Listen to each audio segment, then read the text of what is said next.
It's recording right now. We can technically start at any moment. Do the introduction.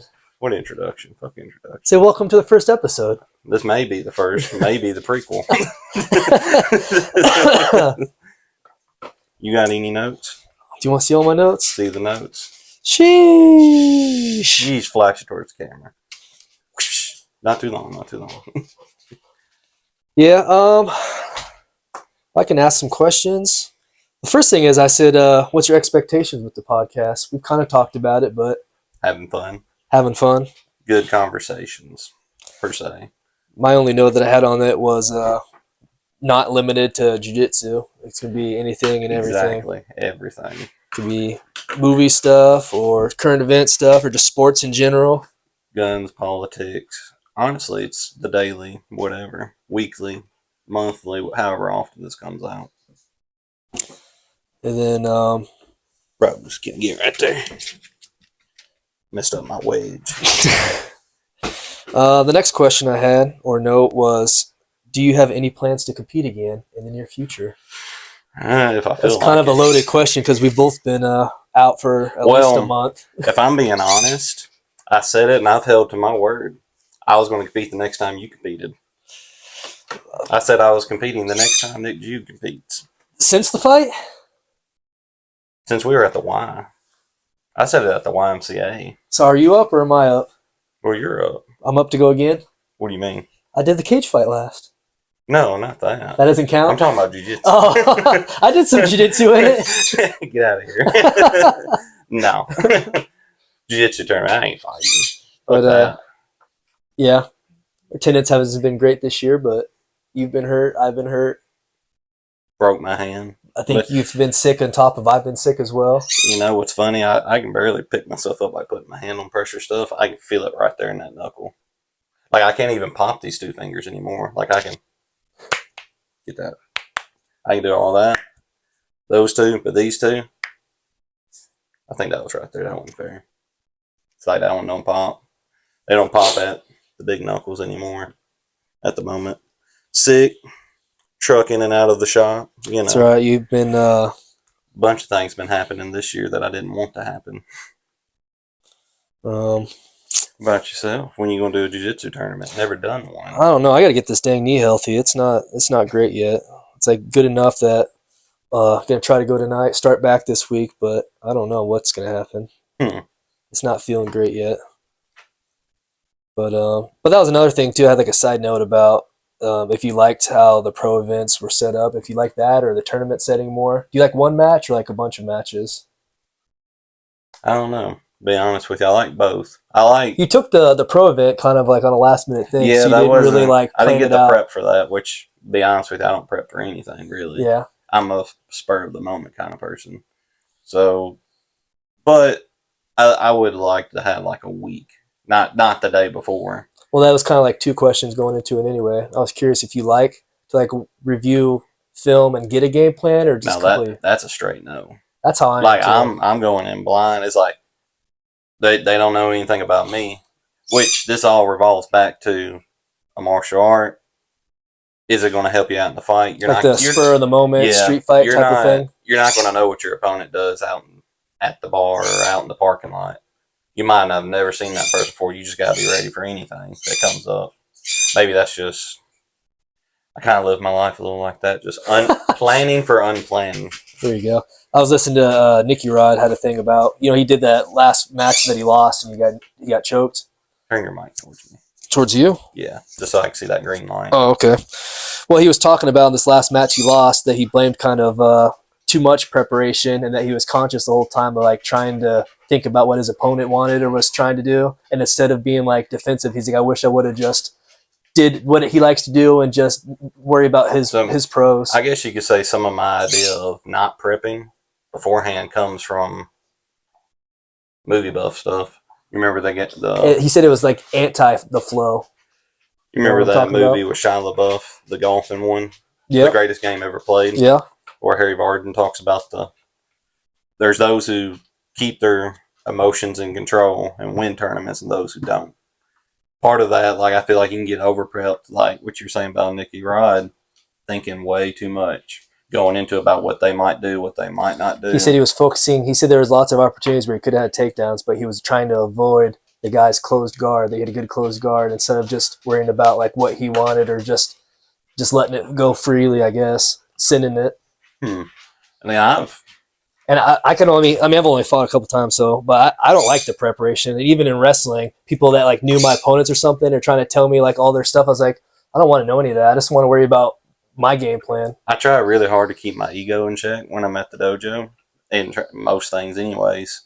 Like, if you remember Mav at the gym, I remember when I first started, everybody talked about how you don't want to be in his guard. That reminded me of that. That's where I was every night, purposely. I was like, no, I want to be there then. Like, I don't know.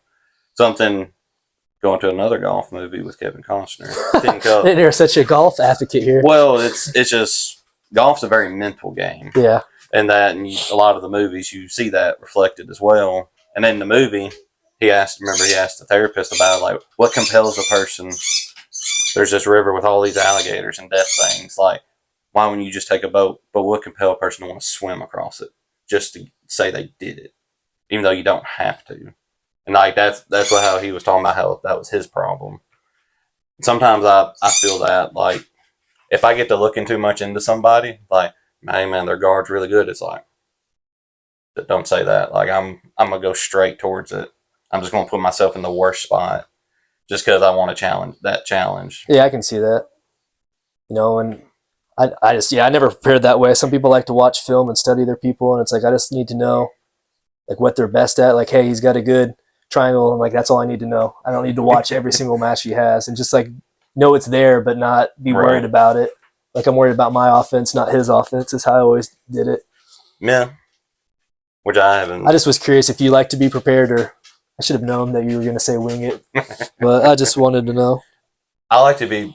I mean, I do like to be prepared enough for yourself that you're not just going in like, you know how you would just warm up before a tournament? Yeah. I mean, making sure you are warmed up, you're in shape, you've been eating right, you know. You've already done all the hard work. Exactly. Like, that's the part that I worry about, like, preparedness. Yep. Now, like you're talking about Nicky Rod with thinking too much about his game. Sometimes I think you get a little too lost in trying to be too efficient with certain things, like, oh, I'm going to have a game plan exactly for this move. He's going to do this.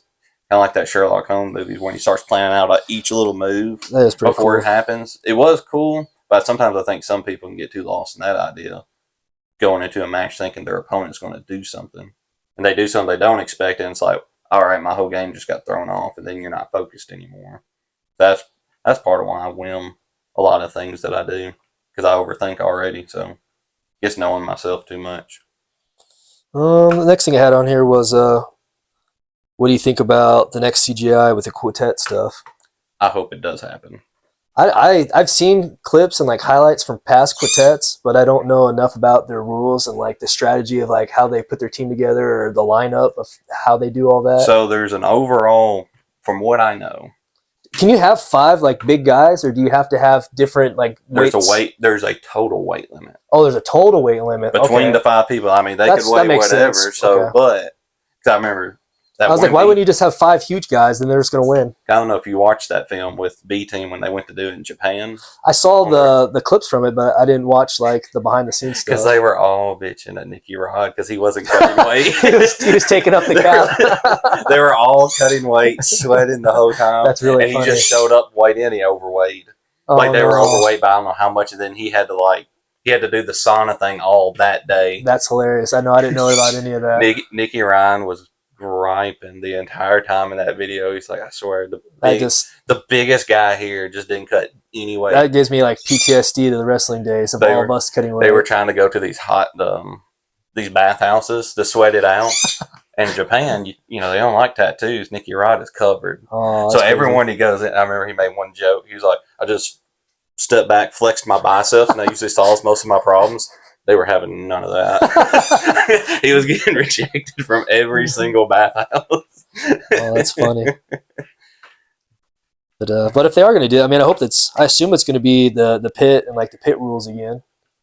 The pit is absolutely my favorite thing now. Is it? I mean, I think it's exciting to watch, but after watching like the CGI one, and then like other matches since then, all the stops and the resets like drive me crazy. The And they sorry, I don't mean to cut you off again, but when they keep going like off the mats into stuff, it just drives me crazy. And that's what I was going to bring up about the Andrew Tackett and Rutulo. I forget the one with the crazy hair. Yeah, the fro. That is the match, end all be all example of why the pit is the best. That wasn't stopped once. Oh, that was a great match. They went all 3 rounds, like no referee interruption. It just nonstop action. Like that was the perfect example there could have been for the pit as a. I agree.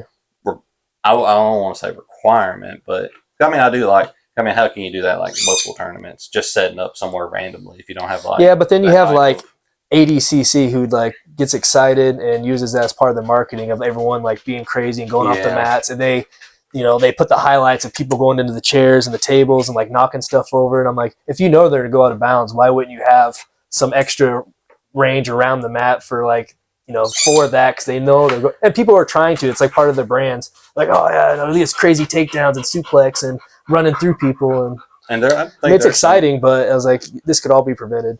I think there's some people that do like. I don't. That's just me, but. And then then you have also the matches that go up on a platform so that you have a good view for all the people. But then they're pushing each other off the edge. You have that drop down like sumo, and like, well, that's dangerous. And I think, and if it is the mat like that, if you're pushing somebody off the mat, I feel like there should be at least an advantage given. If not, you should try to stay in there. In sumo, wrestling, whatever. It's like you have to circle. You have to stay in the center. And some guys like to play the edge. So that if they get into a bad position, they can flee and get like a reset. They can take chances there and they play that game. And I don't like that. But yeah, I wish the pit would be the standard, but I don't know if they trademarked it or what they all did with that. But there was, I've seen all the Instagram posts about the quintet teams. It's cool that they get like one random person they can get on the team. I was thinking they were all a joke from Craig at first. I didn't know if he was being serious about that because I'm excited for that because I love the quintet. Like I said, there's a weight for the whole team for all 5. I don't know if each individual has to have their own weight, but the way it works, 5-5, right? Mm-hmm. And you think of the batting order for each 1 through 5. Does one team have to submit it first before the other at the same time? Well, let's put it this way: number 1s go against each other. Yeah. If it goes to it's only 1 round. When the round ends, if there's no winner, the 2s go against each other. I'm just curious how each team would set up their lineup, or if they know the other team's lineup, or that's part of the strategy. You get the 2 versus 2. 2 on team A wins by submission. Yeah, I know he's going to stay in number there, 2 stays in, 3 comes in. Same thing as the first match goes to an end without the decision. So it's 3 against 4. See, I'm thinking of like Nicky Rod and that Owen Livesley guy, how they went against each other. Sorry, and both. No, I was actually adjusting mine. Well, anyway, neither got a submission, so they both were out. Working on anyway. Yeah, so they both were out, and I didn't know if that was like a tactical plan or it just happened that they faced each other. So watching that B team behind the scenes. See, I watched like matches, but not the whole thing together, so I don't know who went after who. It was like an hour long. It was pretty interesting. It was the whole trip there, and then during that. So they weren't planning for that. They were actually not planning for Craig to go in at all. They weren't planning for Joseph Chin to go in at all. Oh, really? It's like they thought Nicky Ryan was going to run through like 1 or 2 people, and then Nicky Ryan was going to get in there.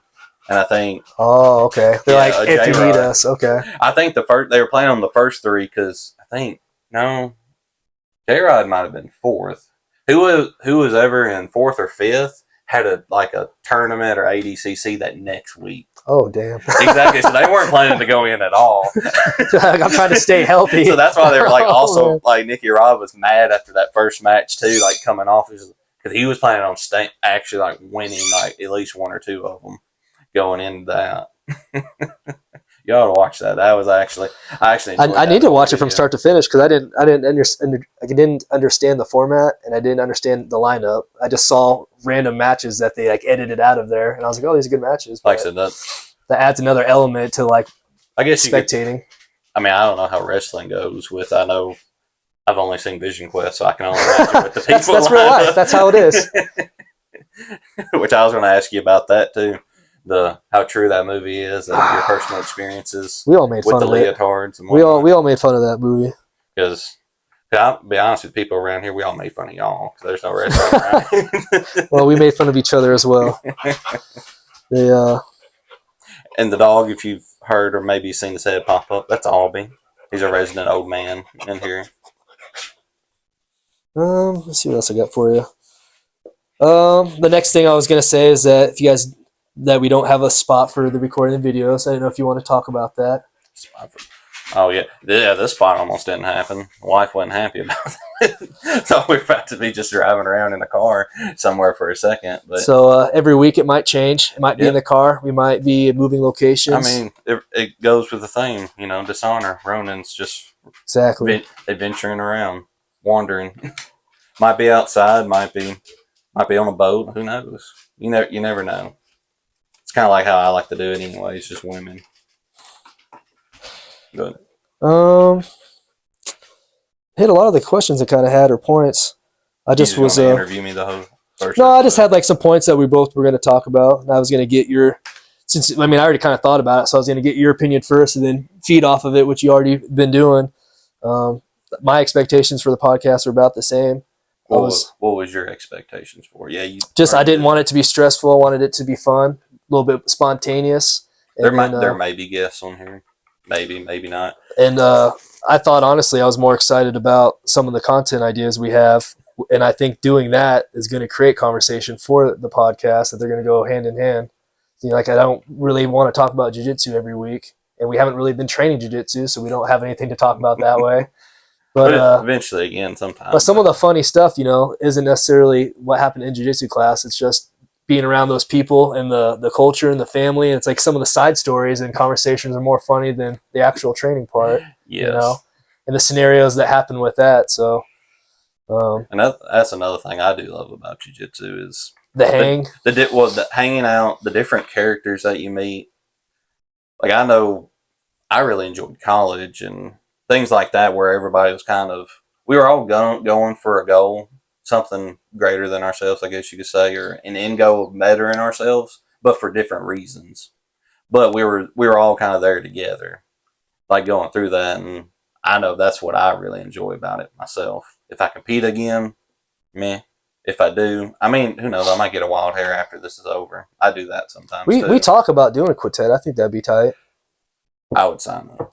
I think that'd be sick. I don't know. Now that I know there's like a weight cap and everything, I didn't know how it was put together.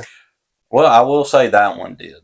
I don't know the full rules. That makes the most sense because I don't know. You just have 5 huge guys. What are you going to do? Just steamroll everyone. You can only do so much. There might be a mutual agreement between the teams. Like, all right, we got 5 people, then doing this. I didn't know if you enjoyed the pro event, if you would do that again or not. I definitely would. Like I did enjoy that. The drive sucks. I don't like traveling that far. I will say that I liked the production value of the pro event. I didn't know until after you guys did this last one that you're expected to pay to do it or sell so many tickets that you get your payment free. I think that sucks. Which I can understand it. When Jamie's putting it on, it kind of takes the pressure off of having to sell all the seats too. You are kind of providing that. What is there really for jiu-jitsu? Then, if you're, my thought was especially for the small people, the price that you have to pay for it or whatever. I was like, I would much rather do a tournament then for the same money and have multiple matches than just one. Right. That's my only thought behind it. I feel like that'd be pretty awesome too. And I wish, that goes with his stuff as well as our Dogwood stuff or our Black Hat stuff. It's like I don't like the pay-per-view, the paywalls at all. I'm not a fan. Gotta pay the bills. Yeah, but I was thinking about it you're obviously a big Taylor Swift fan. I was like, you can listen. I've been there since the beginning. That's understatement. But you can listen to your music for free on your own time, or you can pay to go to the concert and see her live for a whole different hold situation, right? Let's hold up for a second. Experience. Concert tickets. Outrageous. Absolutely just outrageous. But I'm using that as a comparison to the cage fights or the jiu-jitsu thing, the pro event is I think that their motivation is to put it behind the pay-per-view is that they could get more money or they're losing money if they make it free to watch. But if you see CJI, that was free to watch. You had all these viewers online and then they still sold out. People want to go there in person for the experience and the atmosphere in that. And I don't think it takes away by making it free.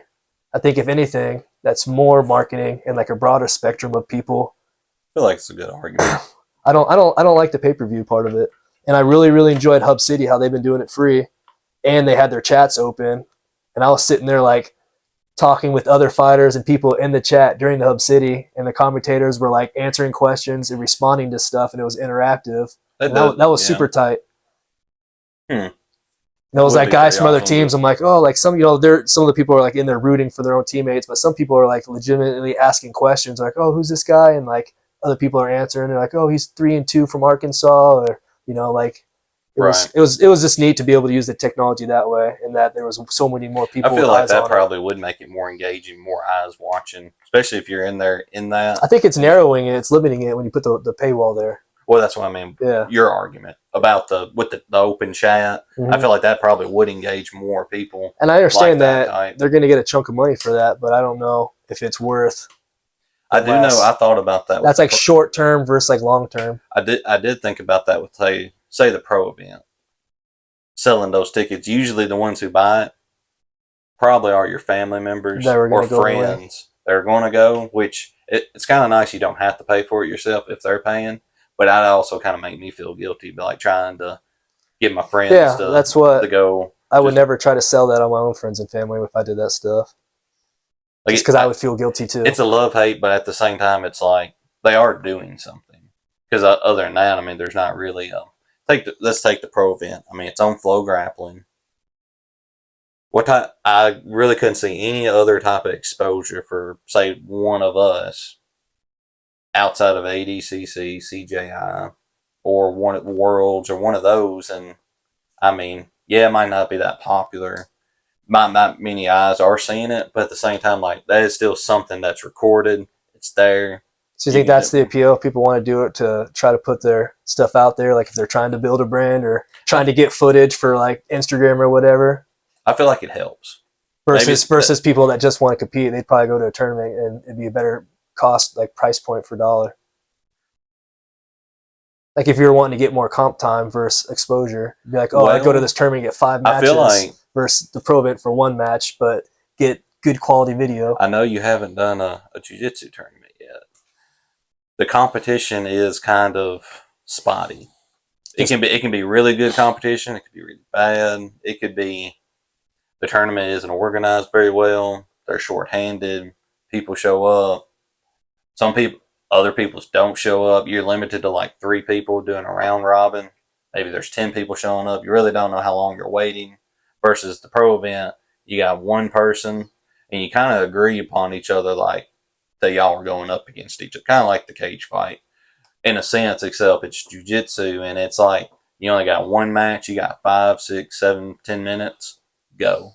Like, and it's actually professionally like recorded. Far better camera angle than honestly these cage fights too. Yeah, you don't have the obstructions of the cage and all the other stuff going on. And the ref, well, you have a ref, but he's not in the middle like that. But I may say like getting rounds and getting. I mean, if you're just trying to get more bodies and more experience, the jiu-jitsu tournaments, like going to them, I mean, it adds to it. But I feel like the pro events like that, just big ones. I feel like it probably. I don't know, that might not be fair to say.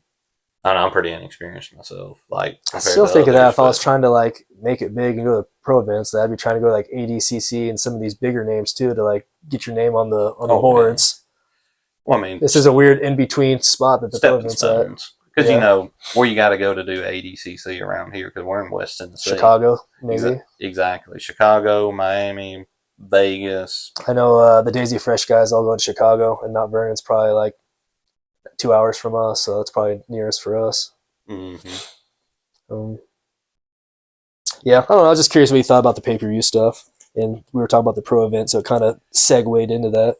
Like I said, I feel like we're not a lot of things haven't been fully figured out, flushed out. I mean, I would say jiu-jitsu is still relatively young in this realm. Oh, for sure. Like, I mean, cage fighting, it's not. Well, growing up during the 2000s, like that was. It's still fairly young as a sport, at least. Which I'll say they're very well polished now after 30 years of doing it. Hey, from the Pride days to now? Oh, yeah. Oh, yeah, like that's. And then And I do know when they did take a few notes from wrestling, from WWE, WWL. One, because the fight nights that UFC does, that actually came from WWE, because they do a pay-per-view every month, once a month, but you always have Monday Night Raw. Okay. I don't even know what the second night of the week, Thursday night, I did not know that. I don't know if that's changed or not. I hadn't watched it in like 15 years. Have you watched any of the UFC Fight Pass stuff for the Jiu-Jitsu or no? Not a single bit. Now, I mean, I've seen like the highlights on Instagram stuff. I haven't watched. I've seen Nicky Rod's match where he won. Not this last one he did, but the one before. I did watch that one on YouTube, but no, we had ESPN Plus, but I know that Dana White is signing contracts with like Mikey and some of these different people and trying to like help blow up the sport. He's putting his money in. And I think it's going to help it a lot. It's going to be cool, but yeah, I haven't watched a whole lot. The raised platform as well. Are they? Yeah. It's raised. Like you could fall off that stage. Now, why don't they do it in the cage? They have cages for the MMA. I think to kind of separate themselves from one championship, because they already do that. But I like that because then you have nonstop action and you have wall wrestling. I don't know. I don't know the legalities of all that, or Dana's thoughts and plans. You know what I mean? I wonder if they can make. Oh, they should do a pit. Honestly, yeah, everyone should just do pits. An octagon pit. That'd be cool. Yeah, an octagon. I've seen some pretty janky pits on Instagram that like other gyms have made. And there's some pretty sketchy ones. You have to pay me a dime for that idea, octagon pit. But yeah, I mean, those are most of my points. I mean, this kind of podcast was spontaneous to kind of. I'll let you look at my points and notes. I see that. It's real good. Podcast notes. But no, this first episode kind of was spontaneous with our schedules, and we wanted to get one going, and they're going to get ironed out as we're going on too. This one's going to be a little bit rough, but we got about 15 more minutes before we got to wrap up. Sound like you were towards the end through your notes. We fit a lot of them. They kind of blurred together. Just a little bit. I said I don't even remember what all I said now. As we do more stuff, we'll have more things to talk about. Like I said, we've both been under rocks lately. Rocks. living under a rock. Oh. I was like, hey, I might be a little tism, but not that much. But my eyes keep gravitating back towards this mat time you got written down here. Mat time, comp time, training, and more. How do you feel about drilling? Partners. The whole... I wonder what your thoughts on training. Do I enjoy drilling? Training philosophies. I don't know. I don't love drilling. I think it's a good way to warm up for sure.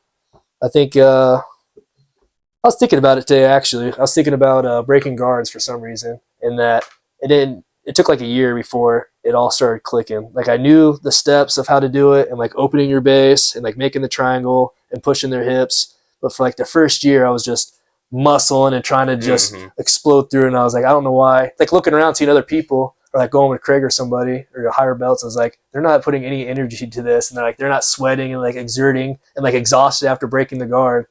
And then it started like to feel when it would open and like the tension, and then when it would start to like, I don't know, I started feeling stuff more instead of forcing these moves. So to answer your question, kind of, I guess, like, how do you feel about drilling? It's good to like learn the steps, but then sometimes I think people get hyper focused on like step 1, step 2, step 3, instead of like understanding the concept and kind of doing it with cutting corners and creating angles. I've thought about that too, like the steps 1, 2, 3, and 4.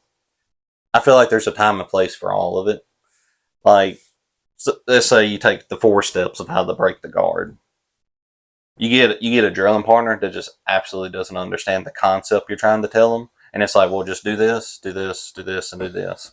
And it's like, sometimes for some people, you do have to do that to them until they kind of see it, and they're like, it kind of clicks in their head. Whereas, different strokes for different folks. Like, how one person learns isn't going to be the same as the other person learning. Like, I feel like that the steps have a time and place. Trying to remember some of this too. Like, I actually thought about that like 2 years ago, because I was at a jiu-jitsu tournament and I got caught. Actually, it was the pro event.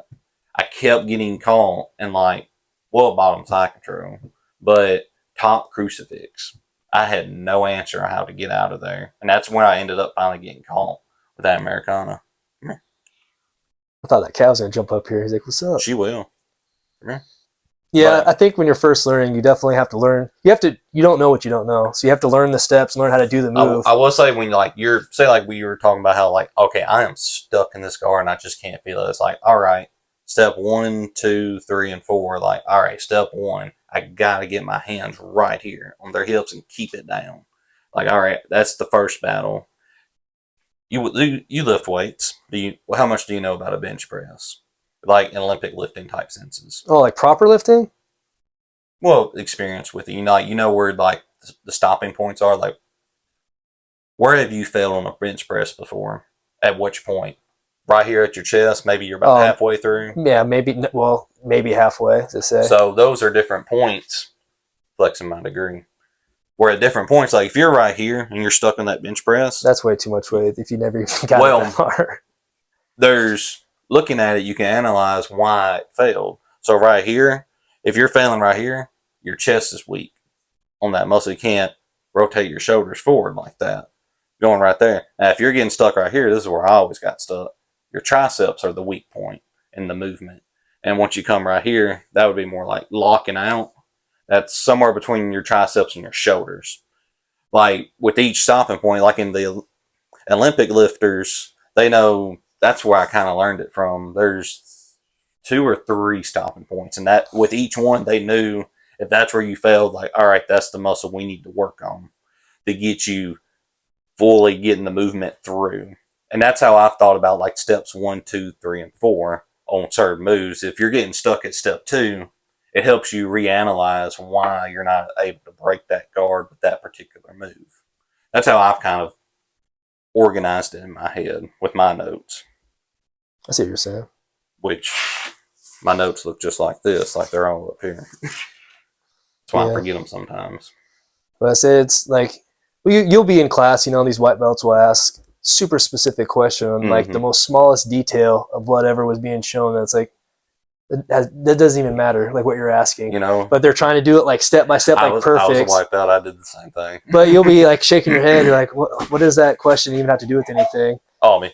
And so, yeah, so to answer your question, it's like, yeah, you got to learn the move to know the move, but then at some point you have to let some of that perfection go out and you have to kind of problem solve and like figure out the timing and like setups and entries are going to be almost more important than the mechanics of the move. That was one phrase that we had an upper belt with us that Austin Lyons, he said once during class, was just make it ugly. Sometimes you have to. And I do like that. It's like, you know what? Stop trying to be efficient. Get it done. Bridge. And even if you do something with like a crappy execution, you usually at least get a reaction out of it to set something else up. You can't just both sit there in a stalemate. It's like get some movement going and then feed off of that. Hi, bud. But yeah, I don't even know what the point was of the thing that I wrote down, but that's what you took out of it, so that's fine. Yeah, I know that's something I've been thinking about. I know some drilling with my wife, her coaching, she teaches a class, and I always give my criticisms. I've played probably at least 10, 11 different sports. I've seen a wide variety of coaches, probably 3 or 4 in each one of them. So I do have some critiques about certain things. Like I've seen good coaches, bad coaches. I've even seen 1 or 2 great ones before as well, and like how they run things. And I know I always tell her, like, her class, sometimes she lets the drilling go a little too long, in my opinion. You think so? A little bit. I think she does quite a bit of live. Or at least she does. Well, she does a lot of live rolling. But I mean, it's like almost too much time drilling like one move. It's like, all right, we've been doing this for like 5 minutes. I get what you're saying. It's like, some people are going to start losing interest. I mean, not all of us are that great of in shape. Don't have the physical capacity to do that same move that many times. Well, I was thinking like people that have the ability or people with more experience usually like start connecting their stuff and bridging off, which is good for them. But if you're a white belt and you don't know any of that, they're losing. Yeah. They start going rogue for sure. Exactly. Then they're calling the coach over, and that's usually what she ends up doing. She ends up going to the least. And you're showing like individual and stuff. She's really going over stuff with them, and I've noticed that, and I'm like, but again, it is her class. She can run it how she wants. I give my criticisms. She takes them, does what she wants. Usually drill the move, play with the movie. Then it's like, all right, well, what would you Explore do from a here? little bit, Yeah, yeah. do some exploring, do some like chaining stuff together with it to like see how you could apply it or use it. Mm-hmm. Which, you know, I'm still thinking about that dang John Wayne sweep. That it's just not. I want to be good at it. I keep watching that. What's that guy's name? One Zach or whoever won. The guy with the ponytail that won Worlds recently. He keeps showing his John Wayne sweep or knee lever or whatever. You've shared that video. I keep seeing still it more and can't pronounce more, his name. and it just makes me jealous. I'm like, I Adam need to something. keep working on it. Adam Wishcott, some long, Whatever with it a W is. or something. Yeah, I'm gonna. But my a lot of my stuff is like hips open and like offsetting. You know, butterflies. Even my half guard is more like knee shield. It's not a whole lot of pinching, and so I think it just throws me off. And if I am doing that, I'm like wrestling up or arm drags and doing stuff, cutting corners. Like I don't do a lot of pinching there. I was about to ask. You were talking about focusing a lot on, say, like the John Wayne sweep. I just want to be better at it, so I'm going to work on it. You and your wrestling background, I'm surprised. Do you feel like you've relied too much on your wrestling and now you're trying to... No. See, when I started, I listened to a podcast from Chewy over there in Louisville, and he love Chewy. And just the timing of when I started and when I heard this for what when everyone first gets into jiu-jitsu, they get super passionate and they like start their their tunnel or whatever, and I'm watching all the stuff on YouTube and I'm like, oh, I'm trying to learn as much as I can. But I came across that podcast and it was about these two wrestlers that joined, and pretty much the gist of the story was that wrestlers suck off their back, and he pretty much told them that if you guys want to get better and like improve quickly, learn to fight off your back, because that's like where most of jiu-jitsu goes, or you have to be good at it, you're going to get stuck there. And one wrestler focused on it and one didn't, and the one that focused on it progressed and like went way faster and beyond the second wrestler. And so I listened to that, I was like, all right. So like the first year and a half, I just gave everybody side control and I fought off my back. You want to know something funny? I actually saw that same video when I started. I still, whenever I'm like a new guy, I'm like, here's side control. Like, Coach, try to beat me up. Coach got on to me so much about playing off my back. Like just giving up side control like that. Yeah. Callie did, Riss did. But you know what? When Craig joined, even he made the comment like 2 weeks in, he's like, why are you always on bottom? I mean, I don't know. And which, that was the thought I had too then was, well, I'm a bigger guy. It would be easy if I'm on top. I'm going to start on bottom. Because, I mean, that's like I was telling you earlier about Mav and his guard. And I was like, well, if that's where you don't want to be, like, you got to cross that bridge eventually. Why not do it now? And I had the same thought watching that video, like, well, you don't want to be on the bottom, so I better get good at being comfortable and getting out of there. Even when I choose bottom every time, well, all right, I don't want to talk too much shit, but the combat base just doesn't make sense to me. I'm like, this is silly. Nobody's ever going to be on their knees. Like, this is just a made up. I mean, you got to start somewhere. Yeah. But if we're not starting standing and doing a takedown, it's like, I'm just going to pretend like you took me down and let's just start there, like a real scenario. I don't want to sound old, but it's like my knees and my shins just don't feel good. So I go to do that. All right, so you took me down. So I just pretend like when we start a round that I'm already down by a takedown, and so I have to do the work. I'm like, all right, I'm going to try to get a sweep, or I'm going to submit from bottom, and like I'm working from bottom, and they're trying to work, on breaking the guard or passing or whatever. So I always thought about it in my head, like I always thought the upper belt was supposed to like started sitting, trying to give like the lower belt an advantage. That was one of those things. Like nobody told me that. It was just like, you gotta let the lower belts work. Well, it wasn't letting them work. It was like, don't you ever hear that in the gym? Yeah, I've been hearing that more recently. Like, let the white belt. I haven't. Well, I mean, I haven't been in there recently either. I've been hearing it a lot recently. No, if anything, if coach is saying anything towards me, it's like, all right, John, you can move a little more. Let him pass your guard. Like that's his job. Exactly. I mean, we get conflicted directions sometimes, that we're supposed to like beat up new guys to show them that we're legit and know what we're doing, and then other times it's like, hey, you gotta let them work and do stuff. It's like, you just told me that I needed to submit them a bunch. See, I'm not smashing them, just like going through the motions. I'm like, oh, come on, like, and arm bar. Like, I don't know. I've never had that type in me either, like to really attack anybody new, or if somebody's especially another now. I don't go hard with anybody that I don't trust anyway. Now, if an upper belt shows up, my eagerness to roll with them, it's there. But it's not like you're trying to go 100%. It's like you're legit excited to like almost flow roll and like play with stuff really you don't get to play with. If they're going to beat my ass, as weird as that sounds, like it's weird not to really have that feeling much anymore. Now that we're a little bit more towards the upper upper end of attendance, I guess you could say. Like there are other belts above us, but say like with the big guys, Seth beats me up every day. Well, I mean, yeah, we're gonna have to bring Seth into this.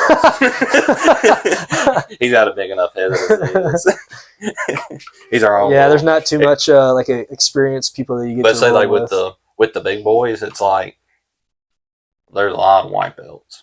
Yeah, in there. They don't have a very like high retention for some reason. I don't know if it's like injury or like laziness or what happens, but they don't stick around to be up there. I don't even analyze it. Just overall, I just don't think there's a large like pool of them. No, and like I said, that's part of my conflictions with it too. It's just so when you get a big guys like I don't want to run them away, like especially say like a new white belt. I want them to know that this works, but at the same time, it's like he might be having a bad day. He just wanted to come in and take his mind off the day. I don't want to make it worse for him or anything, but my mindset's the complete opposite. He's having a bad day. It's about to get a lot worse. Get some. You chose a bad day for some sympathy over here. You chose the wrong rolling partner. Yeah. I'll tell you what, though, I'll take your mind off of your work or whatever. You'll be worried about this wrist lock.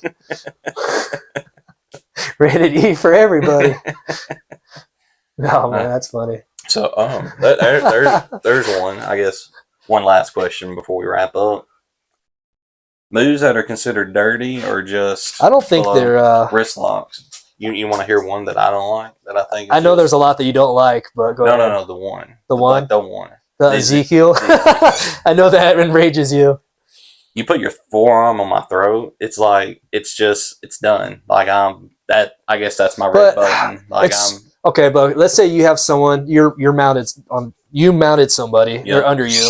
They always bring their hands down, a 2v1 yep. on your hip, and if their hands are down, how are you supposed to make them bring their hands up? So I think it's legit. I've been playing with that. But I know it enrages you. For 4 years I've been in there. 3 of them, since I've been really on top. I've been bluffing. I'll go to act like I'm doing it. They don't even flinch because they don't know. And then I joke to them too. I'm like, "Don't call my bluff, please don't." That's what I'm saying. They don't even react because they don't understand it. There was one person I tapped, but I can't remember who I tapped with it, and I felt so horrible afterwards because I was like, "When you live long enough, but it's real. They don't respect that. They don't. That's because we don't really do it because they're like, oh, it's dirty. It's like, yeah, but it's real. I think the main reason why I hate it when I first started, you were just getting the forearm and not even legit Ezekiel's. Mav choked me with Ezekiel 3 times. What about like when you cup like the shoulder and then use that to like flare the elbow into their throat? So it's not really Ezekiel, but it's like you're supposed to be doing it from bottom as like a frame, but you can do it from the top. If you do the Ezekiel correct, you're not crushing the throat. Yeah, and it doesn't bother me. It's just like back then there was this one white belt. I won't say his name, but he Ezekieled everybody. He held me in the Ezekiel once in my full guard. Like he was in my guard trying to. He held it for about 2 minutes. We only do like 3-minute rounds. I was ill. Like I couldn't get out. I got like 1 strike. It was like a 3 strike. Like I couldn't get it gone. So I eventually gave in and tapped. And like that irritated me a lot. But like I said, I don't like being tapped by the same thing twice. I can count on one hand how many times I've been tapped the same way by somebody. Ezekiel is definitely one of them. Yeah, I think it's the highest count as well of all of the submissions, but that is, I don't know, Albie. Yeah, I'm a firm believer that I don't think there's any such thing as a dirty move. I think it's how you apply the move. If people are ripping shit, then any of them can be dirty. But if you're like going into it and you're like, this is Ezekiel, and you're not respecting it, it's like you're not moving. Yeah. Oh, okay, well you did this. I can see that. You did this. Or like a wrist lock, like playing around. It's like, I'm mostly just like playing with people that and we laugh. I like that idea a lot better. It's like, yeah, if you're ripping it, then it's dirty. It's just dirty, yeah, how you're applying pressure and how you're finishing them, I think. Because, you could say leg locks are dirty because they blow knees and all that stuff, too. We won't say names about anybody, but yeah, especially if you're doing a canto choke and you're doing it wrong. Like just popping necks left and right. Like, I feel like that's a bit dirty. Like you're not doing the choke correctly and you're just trying to crush it. Like if you're out in the street, that's like a shallow rear naked choke. They just crush in windpipe. Shallow guillotine. If it's below the nose, it counts. Like you're in a pro event, you're at ADCC. I understand that. If you're in the dojo every night, it's like I treat every roll like a pro event. He does. My drilling partners are my opponents. How's the knee in your shoulder? Not great. feeling old. Part of the game is longevity. Got enough chinks in the armor already. I don't want to add too many to it unnecessarily in the dojo. Yeah, that's true. I think it's been a pretty successful first episode. Yeah, and like I said, we kind of put through this one together. We don't know where the other episodes are going to be recorded at or how often. I don't want to say weekly, but if there's things coming up that we could use as materials, like I'm perfectly fine with holding off until after that. Like I didn't know if we were going to have a weekly schedule or kind of weekly. anything. Definitely we're going to be going over the Black Cat fight cards. So like next week we could do what we think is going to happen, or pick who you think is going to win or whatever. And then the follow-up, we'll be able to talk about what really happened. We might do that next Sunday. You could do like a March Madness and pick your brackets type of. Well, it's not going to be brackets because it's just two, but you could make some cards and see who you think's going to win. And people could still drop out or whatever injury, so who knows? But I don't know if I want to do that. That would be fun though. Maybe I don't know. That would be nice just to talk about each fighter as well. Oh, we can do that too. We can just watch the fights and say stuff you liked. It's who you think. Well, yeah, who you think's gonna win, or who you think will win. I guess are two different things. Who do you want to win if you're emotionally invested? We're the commentators. We're not supposed to be emotionally invested. It's tough. I say when we're fighting, I'm like, oh, this guy's in our gym. It's hard. I want him to win, exactly. But like I said, though, I mean, we've both been away from everything for about a month, so I don't know what's going on. I don't know how training's been going for any of those guys. So right now, I am unbiased. I've kind of heard. I haven't been around any of it. I've kind of heard things here and there, but I mean, like I said, they're only when I'm injured or something's going on, I have zero interest in being around the gym. It's like if I can't train, like I popped in once and said hi, but I was like, it's just a tease. I'm like, I'm just gonna go away until I'm better. There's no point. I feel that. Probably why I've been away too sometimes. And I don't want to answer 50 questions about it all over and over. It's like, I'll be back when I'm back. Just let me lick my wounds and I'll come back. Let me go play video games. Leave me alone. Tune into the Twitch. You'll see how it's going on there. But yeah, they'll be probably weekly-ish, and then we'll figure out where and how we're going to do it. We'll get a schedule going. This one's more ironing out everything and get one in the books, and maybe we'll use it, maybe we won't. Maybe cut segments out or upload the whole thing. I don't know. I'll let you look at it and see what you think. See how long. See if my phone actually burns up recording or putting it through camera. Like I said, I'm excited about the podcast, but I'm probably more excited about all the content stuff that's going to, I think, add topics for the podcast. You know? Like we're talking about shooting at sets and doing stuff with guns. We're talking about the B-roll stuff and stuff like that in class, which that's funny material to me. It's funny that this all started when he made a random Facebook comment once. It was like, yeah, me and John are starting a podcast. I was like, well, I'm glad I was told about it. Like, which I don't know how long ago that was. Yeah. But then you started telling me the ideas. I'm like, this sounds more like a YouTube vlog. Then it could be kind of something like that too. A little bit of everything. It's probably going to be both. I'm not going to limit it. Off the mats. Yeah. I mean, mat side. Man, you were doing your movie reviews. I was like, I like movies too. We could watch something. We're going to go see 28 Years Later eventually. Yeah. Or make you watch a zombie movie. I mean,